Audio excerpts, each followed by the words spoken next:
Hello, everybody. Hello, my open arms nation. How are you today? I'm doing great. And I want to say I thank God for this opportunity. Uh, of course, I thank my pastor, Bishop Thomas, and Lady Thomas for the opportunity to do this. Um, and, let's just jump right into this so that we can make the best of our time.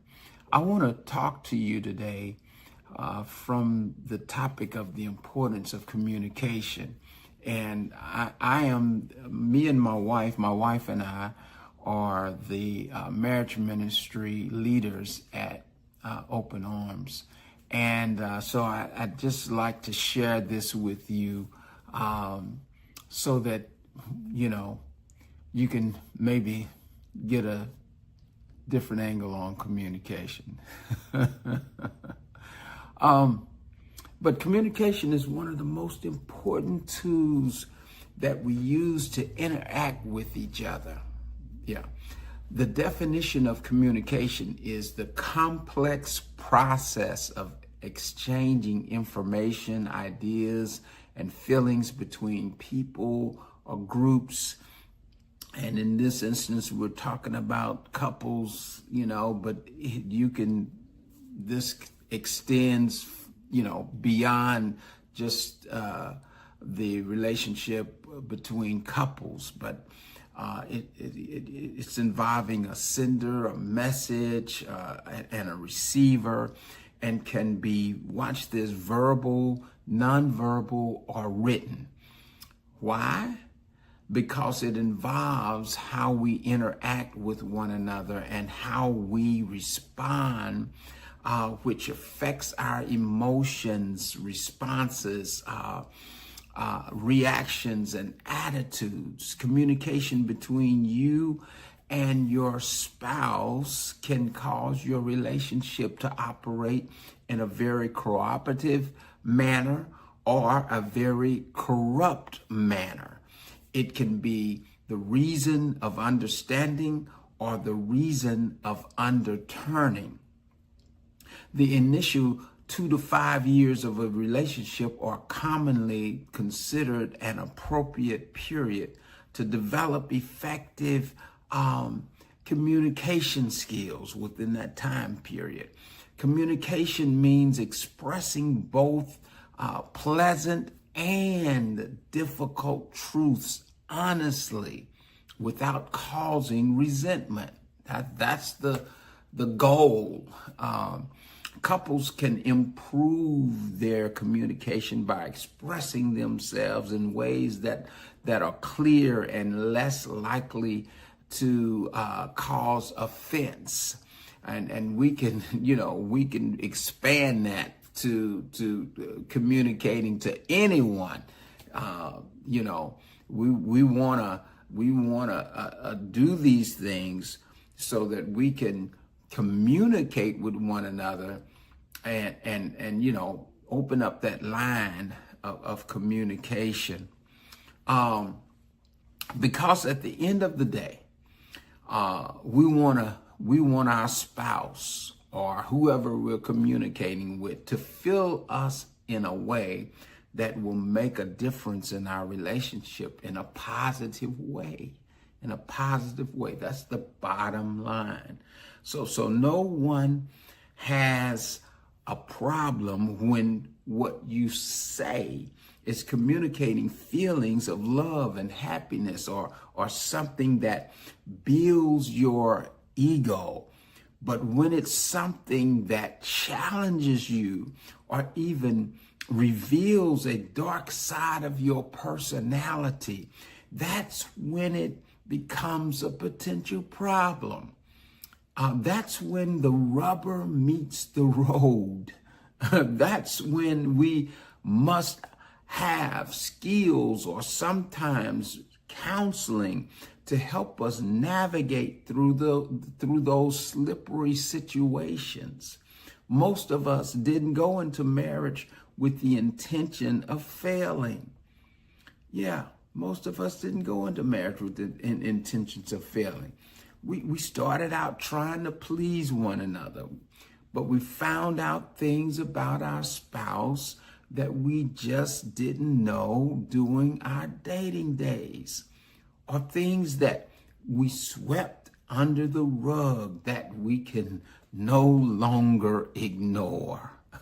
Stuff we just, put under the rug. Yeah. We are having to deal with some realities of life that's really hard on our personalities, like money, like jobs, like families, like children. We have issues, and we find it difficult to control our emotions when something has triggered them, and we have to try very hard not to allow ourselves to be fixed on always responding, right? We have to try not to allow yourselves to say things that cannot be fixed or taken back with an apology, because an apology in many times just won't work. Yeah, just won't work. So when conversations get too heated, have a cool down time, a time that you can just take yourself out of the situation and cool it down. It's in those heated times when we tend to say things that we really don't mean, or would have said it in a less offensive way. Yeah. So find words of endearment to convey your area of displeasure. Well, say things like this. Well, babe, or sweetheart, or whatever you call your significant other, this made me feel, like whatever it is. Try to keep those words of endearment in there, So two scriptures to consider in your marital communicative journey. James 1:19. Understand this, my dear brothers and sisters, you must be quick to listen, slow to speak, and slow to get angry. The Lord is purposeful about when it comes to us as human beings. He created us with 2 ears to listen with. We should be twice as ready to listen than we are to speak. All right? Twice. In order to, ready to listen and not ready to speak. But if most of us would be honest, we're ready to talk and we're not ready to listen. I think James is trying to tell us, when we listen, no one can hear our thoughts, because our unexpressed thoughts are sometimes convoluted. When we react without properly processing what was said to us, we interject more into the issue than was necessary. Because we can't wait to say our bit, to say, what was on our mind, and we've just, missed what the person is saying to us. Allow yourself to be in control by responding to the issue and not reacting to the emotion. Like emotions evoke like emotions. You may not want to bring in something that your spouse did that's totally unrelated to the issue at hand, in something that your spouse did that's totally unrelated to the issue at hand. But but don't do it. You may want to do that, but don't do it. Don't do it. Yeah, don't do it. Be slow to speak, in other words. Be very intentional about the words you use and the subject of your content. That will curtail your anger and keep the conversation focused on the issue at hand. Yeah. Proverbs 25:11 says, timely advice is lovely, like golden apples in a silver basket. Every disagreement or contention is not to be discussed immediately. Notice the scripture says timely advice. Maybe what you have to say is the best thing for the situation, but it's just not the right time to say it. Just not the right time.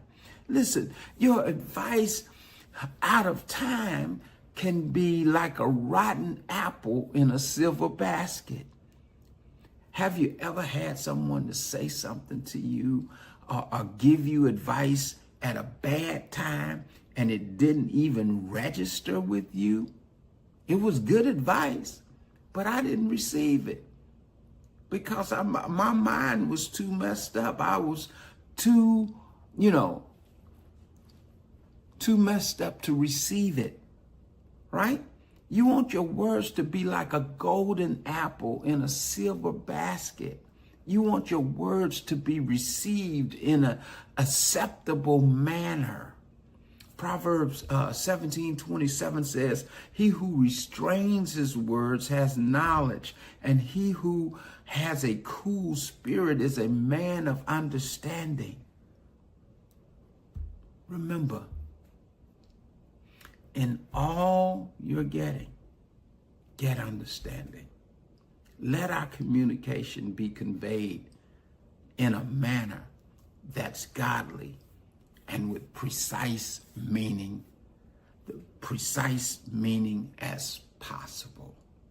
All right, that's all I got to say.